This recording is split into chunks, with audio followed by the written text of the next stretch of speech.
नागपूर म्हटलं की संत्रा नगरी असा उल्लेख आपोआप येतो। संत्र्यासाठी नागपूर जगप्रसिद्ध आहे। तसंच नागपूरची ओळख सर्वाधिक तापमानासाठी ही केली जाते, जिथे उन्हाळ्यात तापमान 47 डिग्रीवर पोहोचते। अशा या नागपुरात जर काश्मीरच्या हवामानातील शेती केली गेली तर तुम्हाला त्यावर कधीच विश्वास बसणार नाही, पण नागपुरातच चक्क काश्मीरी केसरची थंड हवामानातील शेती केली जात आहे। एका तरुण जोडप्याने राहत्या घरीच एका खोली केसरचे उत्पादन घेतले आहे। त्यांनी केलेला हा प्रयोग यशस्वी झाला आहे, शिवाय त्यातून त्यांना आता लाखो रुपयांचे उत्पन्न मिळत आहे। कशी घेतली प्रेरणा? अक्षय हुले आणि त्यांची पत्नी दिव्या यांनी ही शेती केली आहे। अक्षय हा व्यावसायिक आहे, तर पत्नी दिव्या एक बँकर आहे। दिव्या सांगते की आम्हा दोघांना शेतीची आवड आहे, पण प्रत्यक्ष शेतात न जाता आणि आपल्या व्यस्त जीवनातील जास्त वेळ खर्च न करता शेती करायला मिळावी अशी इच्छा होती। त्यासाठी इंटरनेटवर सर्च करताना इंडोर केसर शेतीबद्दल वाचले। मग आम्ही 3 महिने काश्मीर मध्ये घालवले। तिथे शेतात केसर पीक कसे घेतले जाते, बियाणे इत्यादींविषयी माहिती जाणून घेतली। केसरचे रोप कांद्याच्या रोपांप्रमाणे दिसते, त्याचाही अभ्यास केला। कसे केले? इंडोर केसर फार्मिंग। 4-5 वर्षापूर्वी केसर फार्मिंगला त्यांनी सुरुवात केली। अक्षय सांगतो की आम्ही ट्रेवर ट्रे रचून व्हर्टिकल फार्मिंगद्वारे एरोपोनिक्स प्रणालीद्वारे हे करायचे ठरवले। नागपुरात येऊन काश्मीर सारखे तापमान राखण्यासाठी इन्सुलेटेड खोली तयार करून घेतली।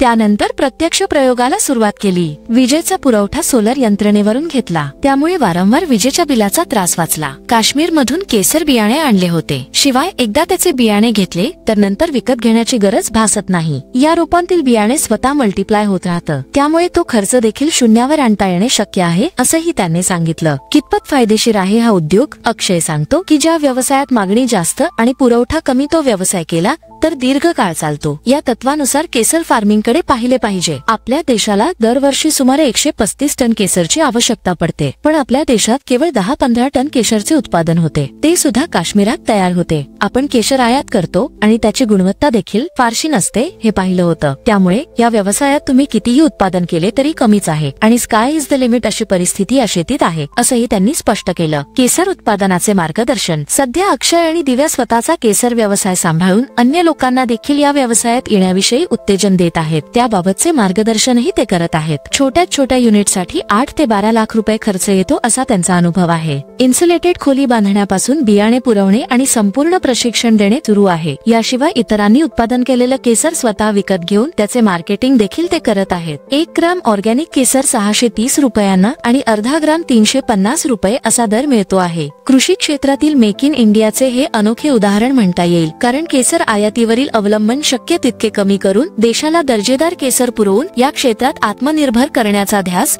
या जोडप्याने घेतला आहे। तर शेतकरी बांधवांनो, कशी वाटली तुम्हाला ही भन्नाट शेती? कमेंट मध्ये नक्की सांगा आणि अशाच लय भारी स्टोरीज साठी आताच व्हिडिओला लाईक करून आम्ही कास्तकारला सबस्क्राईब करा। तर भेटूया एका नवीन व्हिडिओ मध्ये। धन्यवाद।